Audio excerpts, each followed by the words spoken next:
Good afternoon, ladies and gentlemen. Welcome to this Affinity Intercultural Foundation gathering for the continuing lecture series. I'm John Cleary. I spent much of the last 40 years as a broadcaster at the ABC, recently entering a blessed retirement where I'm free to do events such as this. And I'm also a member of the Affinity Advisory Board. We should begin by acknowledging the Gadigal people of the Eora Nation as the traditional owners and custodians of the land on which we stand. We pay our respect to their elders, both past and present. I used to feel uncomfortable with that, thinking I don't want to just sort of say a sort of ritual phrase, but it's a bit like sacred ritual phrases that you get in most traditions where the very act of saying the statement, whether you agree with it or not, reminds you that it's worth paying attention to. That's all right.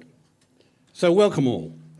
For those of you who are attending the Affinity event for the first time, allow me to briefly introduce you to the Affinity organisation.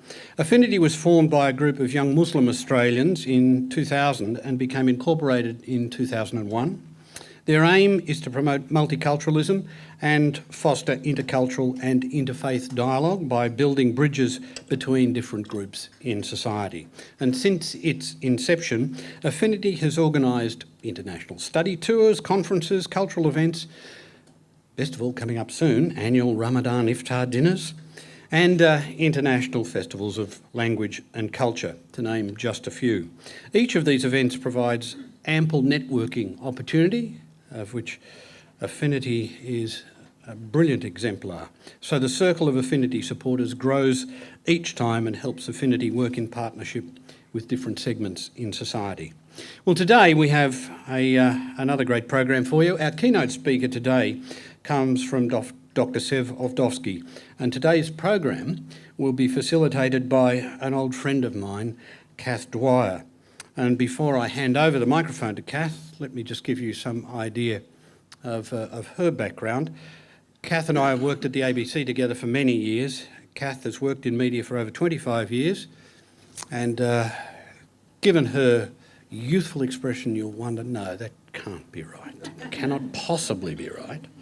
She began at community radio at 2SER, has worked as a radio producer at ABC Regional Radio, worked in Triple J, where I think I first came in contact with Cath, and for ABC Radio National on a range of programs, including the Women's Program, Women Out Loud, as well as History and Social Issues features programs.